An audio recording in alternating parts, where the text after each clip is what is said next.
Hello, this is Jim Schaefer, host and executive producer for Rip Rap, the academic book television program. Our guest today is Margaret Noodin, who contributed to a major book project in Native American Studies, published by the University of Manitoba Press in Winnipeg, Canada, and Michigan State University Press in East Lansing. Welcome to Rip Rap. Thank you. Miigwech. So this is a lot of fun. I thought this was a really good book, but because I'm language challenged, I need to have you read the title and the editors of this anthology. Well, the title, Centering Anishinaabeg Studies, is using our language to indicate that the Anishinaabeg are a group of people, not that Anishinaabe is an adjective, as it is often used. So I kind of like that they use the word that way.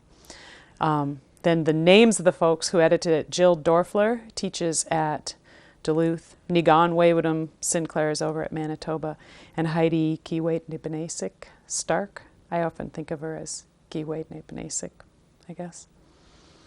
And the title of the book is? Centering Anishinaabeg Studies, Understanding the World Through Stories. I thought what might be interesting is to have you read.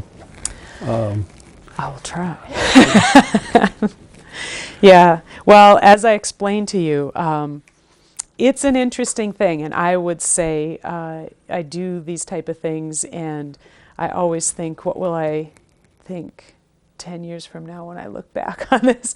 And certainly there was a time when I finished my PhD and no one on my committee actually spoke the language, and even Jim Northrup, who I wrote about as part of my doctoral thesis in 2001 when I defended it, was not conversant in the language. And both of us have come a long way in our language since that time. And I think it is always important to keep pushing ourselves. So for me now, if I've been teaching all day or hanging out with people speaking, the best would be if I had just been up at, Fond du Lac for a week or so, and then you said, oh, now read, and I'd been talking to people in the language. It would be much nicer. But still, it does give you a sustained sense of what it sounds like. So I can try those. I said the ones that are probably easier for me to read are the ones that I wrote, because people make different word choices, and some of the things that I quoted in here, I quoted particularly because they represent word choices and sound structures that are different than I might use. So they're fun to read, but it's more like you'd have to practice longer to do it well.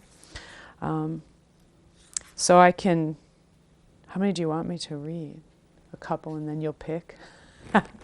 No, just, you could read one of yours. Okay, so. It's just I want to have people get to, to hear it.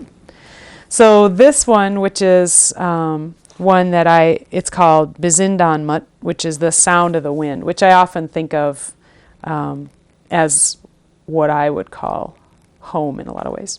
So I'll just read that one. I'll read it all the way through in Nishnabemwin, and then I can read it in English after that if you want.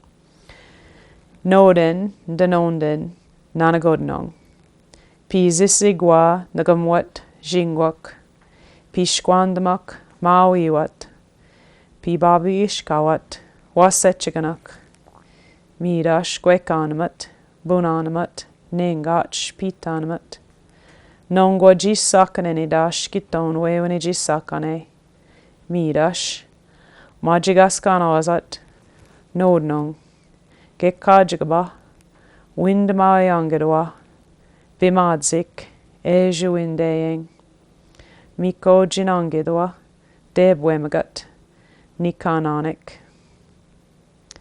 Meet you. That's the end of that one.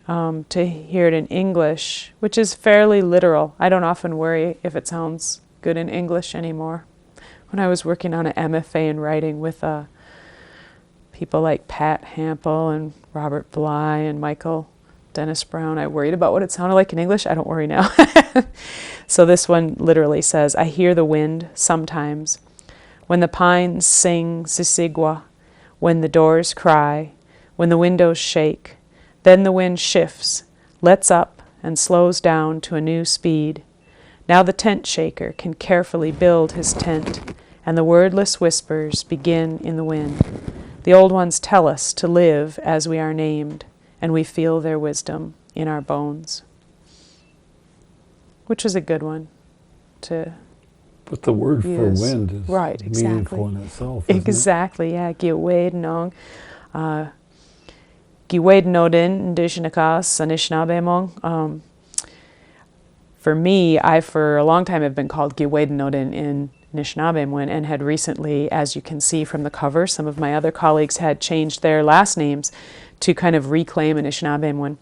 And so I recently did the same thing before doing more writing and had talked it over with my dad, who thought it was just a fun idea and a way to express something different about the place. So for me, the wind is a big part of who I am. So now I just made sure everybody knows it. I think, yeah. So Read another one. I like reading this other one because Jim Northrup has always meant a lot to me. We've been friends like forever and longer than that. We often say we knew each other before we were writers. And this one is a response to a long poem that he wrote about syrup and going out into the sugar bush and making syrup. And we often would go and do readings together, and I would read the Anishinaabe and then he would read his poem. And then people would always ask us crazy questions about the syrup, like, why is some dark and some light? So this poem I wrote to answer that when people say, Anida shanit nitago sigwagamide makadegame minwa anit nanongame. So why is some syrup of a sort of a darker color and some a lighter color? And he would answer, Bom enjidibkut anit dozaswa, which he says, because some we make at night, which you can imagine is not exactly the truth. But he's always got a clever reply for things. So I was thinking about that and wrote this one, which is Debika Zigwagome, which is like saying the night syrup or night sap, really. Zigwagome, Dawagamenon, Makademashkikyabo, Minwa, Gwejim disso, Wenesh enagamik, Debika Zigwagame. Gette missabe zekwikina, Giwed nongijikna, Zagaswa na, Mage, Enangwiganik andekna, Mozo akians oshkinjiganna, Oshki mikans namat tigwakingna, Ode nundan apta dibkongna, Midash nsostaya wishkabikade agamide, Bimadazewin enagamik. I stir syrup into coffee, and I ask myself, what does night syrup taste like? The ancient iron kettle, a northern cedar, a bit of smoke, or the wing of a crow, the brown eye of a moose, or a new path in the woods, hearing hearts beat at midnight, and I understand then that the sweet, dark syrup just tastes like life. And I love syrup. Everyone should have more syrup in their coffee, on their oatmeal. Everyone should have more syrup. One of the things that I noticed, excuse me, one of the things I noticed is that there's two predominant ways to describe narrative in this tradition, in terms of the sacred or traditional and history or news. So how do these types of narratives help people navigate the past, the present, and the future?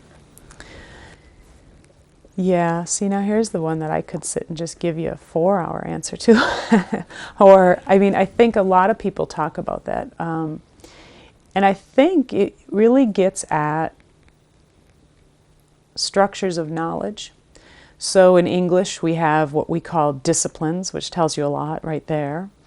And we do things sometimes that are interdisciplinary, but people are expected to excel in one or the other kind of disciplines. And they're very clearly categorized, and people refine them over the years. I think these could be, these two types of narrative, very broadly considered the core types of Anishinaabe knowledge. So we have two types of nouns, which sometimes get called animate or inanimate, but the main difference between a maba or a manda or a auiu is that you can construct certain relationships with something that is animate, and with things that are inanimate, the relationship is different, a little more straightforward. And I think these two types of stories reflect that categorization. So in Anishinaabe, you're often thinking in this sort of way of creating patterns and understanding things. So the Adisokon, these more sometimes ceremonial, sometimes historical, perhaps more complex psychology, they are the stories that have, I guess, a more sonorous kind of social resonance. They have a lot in them, and they are taken very seriously, even though some of them might sound very short and sometimes even silly. The Debajmonan are much more like news. They're a different type of category. They might be, the equations, the social sciences, the descriptions, the tools, the ways that you get at understanding the world differently. So one is more laden with complexity, and one is very straightforward and direct. And from those two things, we have a lot of ways of viewing the world, and people can write stories that might fall in one category or the other. But I would also say, like you had mentioned earlier, if we had an entirely native university, I would say if we had an entirely Anishinaabeg university, we would have sort of a school of Adisokon and a school of Debajmoan. And it'd be as different as the school of liberal arts versus the school of education. And then in each you would have all sorts of branches and different ways of seeing things, and things you did at one time of the year, things you did for one purpose versus another.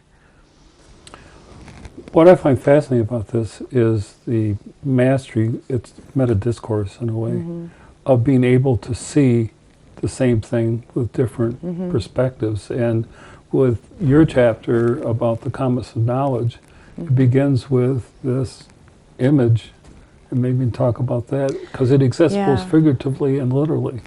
Right, yeah. Just in short, I mean, there's a lot of examples of this where something that you see, whether it's a stick figure holding a bow and arrow, or whether it's a thing that looks like a cat with a long tail, or it's the order that stars appear in a certain place, all of those things can be seen different ways. So in particular, the little stick figure with a bow and arrow, you could have an anthropologist go up to a image that looked like that, most often on a rock face or on a rock floor somewhere, and just think that this is a sort of anthropological fact. This is describing a way that humans once were in the world at that place. But a lot of elders would go on about how that it can be a metaphor for what action is happening. So that person, having created a way to send something to a place where they are not, can be a much more sort of cosmic metaphor for sending things into the future, sending messages, expecting a next generation to understand your knowledge, even being charged with that responsibility. So it's always going to depend on your interpreter, but whether you see a cat or whether you see the Mishipishu, whether you see a man with a bow and arrow, or whether you see a storyteller reaching the next generation, all depends on how you see it, I guess. But this is a specific statue that's 3 centuries old. Yeah, it's a specific one that has been in a couple of places. The places that I see it most often are annually. We go up to the Sanilac petroglyphs, which are in Michigan, and there's a group of Anishinaabeg that will go up there every summer and kind of mark the space and look at what's on those rocks. But it has appeared in other places too. And it's a pretty special place up there too, because you have this spot in the ground where clearly the earth has shifted, and the way that that part of the earth is laying, juxtaposed to the Great Lakes and the woodlands that are off to the other side of it, it has caused a really large piece of rock to be laid bare. And it really looks as if a part of something is making itself known that might normally be hidden, and it reminds you how much is below. And so it seems very natural that people would have used this to communicate something. And then it's also very, very clear that long ago people came to that place because there are cedars and other things not necessarily indigenous to that area, certainly ones that could grow easily there and that grow nearby, but there are some that are placed around that place in a way that really, like the crooked trees of Michigan, or some of the things up in like Mackinac Island where you see cedars placed, it was clearly a gathering place. And so those trees have meaning, and all of it is almost sort of an open air message to those that want to see it.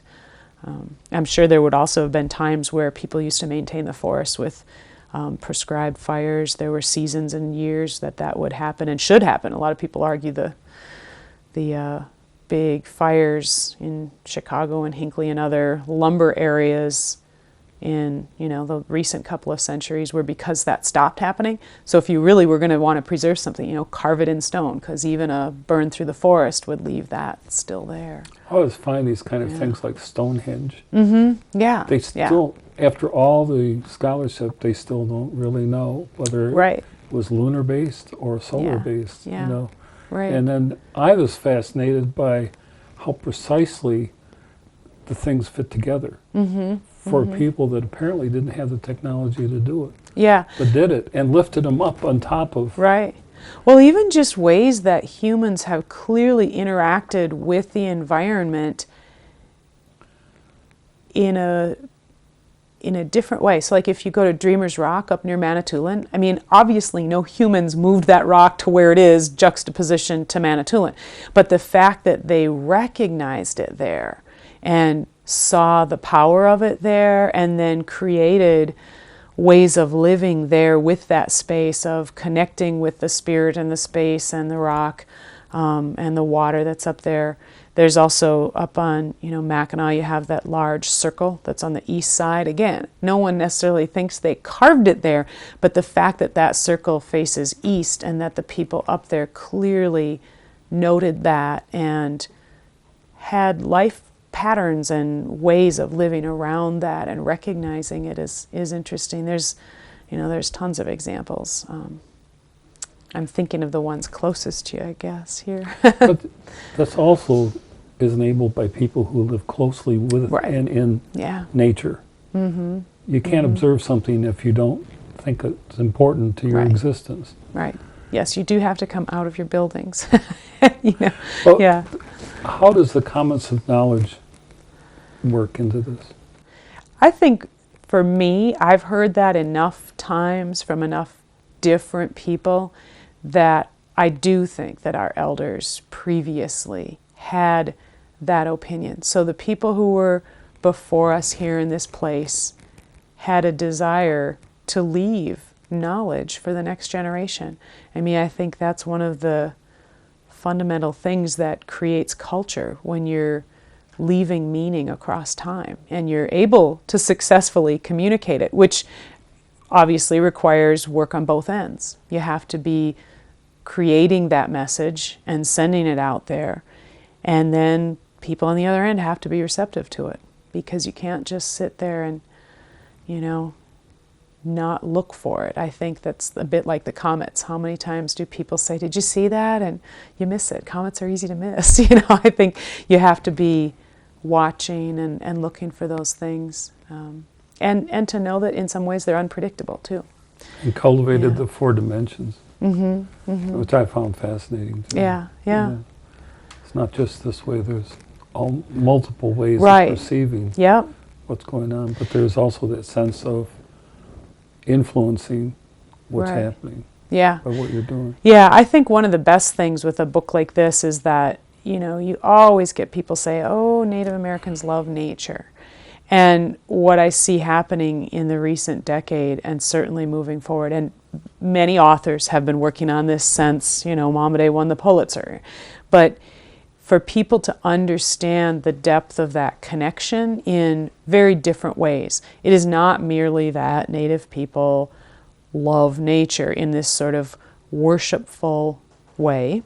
Certainly, you could say they revere nature, they feel blessed by nature. You could come up with all sorts of metaphors, but to complicate that and really show how seeing in four directions, noticing the way things happen in the world, to have a story when the book of Genesis gets translated in the early translations that were happening in mostly the early 1800s, when you had people fluent in both languages, and in some cases priests who were originally speakers of Anishinaabe, when often what they translate are stories of creation. And you really can see that kind of syncretic connection between understanding nature as presence, as being, not as it and us, and we need to protect it, or it does something for us, or it's a resource, but really knowing that as the Great Lakes go, that's going to be the way we will go, and understanding that you see the snow, that's your water tomorrow. You know, so complaining about snow or rain or any of these things has actually implications on how fat the blueberries are that same year. You know, so really people seeing all of those complex connections, I think it's starting to come out as people dig more deeply into language and stories. Well, it's fascinating to me as the ancient cultures, including the native, understand these different dimensions, including the third dimension, which is between the visible and invisible. Yeah. Western culture, people raised otherwise, see it very simplistically. Yeah. Light, dark, visible, invisible, they don't understand the in-between. Right. But the ancient cultures do, because they have a longer memory Right. of what's going on. And so they are aware of that force. And one of the sad things with my students is they're playing around with the dark side, you know, like zombies and horror shows. Right. And they don't understand the dark side is real Yeah. and bad. Yeah, exactly. And that's I don't not know just why a you'd Christian want to do thing. that. It's just, you know, there's some things you don't mess around with. Well, and I think too, as people get older, and that's one of the things when we keep our generations separate. We have a women's drum group that meets every Monday, and it's got members from, you know, my youngest daughter who's now 10 to one of the members' mothers who's in her 80s. And we've seen people have kids and those kids need to be named, and we've seen people lose relatives. So when you don't shoo the young kids out of the room, when you have to talk about Linda's sister-in-law going through brain surgery again, or Marcia's mother, not remembering her when she gets very ill, when the young people hear that and they realize that that can be very real, then I think death, like life, is more real. So I think that the people that can play with those ideas are the ones that haven't maybe encountered as much of that transition from life to death, or that in between where you see someone struggle to let go or be at peace with that, or a family struggle to get through that. So I always think that it's a good thing we let kids be around the sickbed. We let kids be there when kids are born. We let them be at the funerals. We let them understand the whole range, because otherwise they're going to invent things that are not accurate. You know? The conventional culture really has something wrong with it, because in the last week there's been 6 murder-suicides in the Detroit area. Yeah. And that's not to speak of all the other stuff Right. that's going on. And I think these are signs of a culture that's really Right. at a destructive end. Yeah. I mean, suicide is a huge problem. And Sandy Momper, who always came to our drum group as well and came to our language tables all the time, she's Bad River Ojibwe, and she's a professor in social work at the University of Michigan. And she works at the Detroit Indian Center a lot. And they've done a number of things to address the high rate of suicide amongst especially Native teens. And one of the things one of our alums, Christy, did, she sat down and talked to a few of our elders, Howard and Alphonse, in the language about suicide and what should we tell them all in Ojibwe, what should the main message to be. And both of them really circled back to Sagit is, that people need to love themselves. They really need to love themselves. And when you think about what a simple message of well-being, you're going to be a better mother, a better partner, a better boss, a better citizen if you can respect yourself. And there are so many really profound messages in our traditions of how we live. You started out saying, well, you're people, you have the Anishinaabe are people of the waters, and the way we say lake is Zagagening, and the way we say love is Zage. So if you say we're people of the lakes, that sounds a lot like we're people of love too. I mean, when you hear those things resonate, I wasn't there when the first Anishinaabe person made up all the words, but I can hear echoes and I can write poems around things that highlight those. So I think when people hear some of those old messages, they really can find ways to address some difficult things, really difficult modern problems. I've read research that 50% of parenting is what you do. Yeah, I'm sure. Not what you say, yeah. but what you do. Right, yeah. Well, if what you're doing is loving, right, that teaches. Right, and then when you think of the kids that got put in the boarding school, I have one friend that I taught with who he actually said he doesn't remember anyone hugging until he had a toddler, and he thought maybe he'd hug the toddler. He did not remember his parents ever hugging him. He went away to boarding school. He didn't have any kind of instinct to hug his kids as they were born. And now as a grandfather, I think he hugs his kids all the time. He certainly has students now raised in an era of give them a hug to say goodbye, to say hello. But when you hear that and you realize that people literally had that sense of love and well-being taken from them, you start realizing how much kind of is there to repair. When our oldest son was born, we bought a book called Hands. And it was about taking babies and massaging them. That their biggest organ is skin. And so they need to be with you, carried with you. The quickest way to calm them down is put them up by your heart. That's for sure, yeah. But this was at a time when the conventional literature was split because there was a fear that if you picked up a baby too many times, you could spoil it. Not true at all. I'll take a spoiled baby then. Yeah. I'm sure mine are. The tantrums are because the child doesn't think you're going to pay attention. Right. And so it's a tough, Yeah. so we picked them up. Yeah. Well, and I think it's also, I see it with, my kids, my friends' kids, but I also see it, working on a campus where we're trying to get students to succeed, working in higher education. I think we've forgotten to teach kids how to let go. Like we had this era where in America it became okay to spoil kids, pick them up, give them everything they wanted, make them feel real self-confident. And then somehow some of those old go out and sit on your own and think for a few days, or you work it out, kind of some of those old traditions where it's coached, it's watched, but it's gradually separating. Well, thank you for being on Rip Rap. Well, Miigwetchin, thank you as well.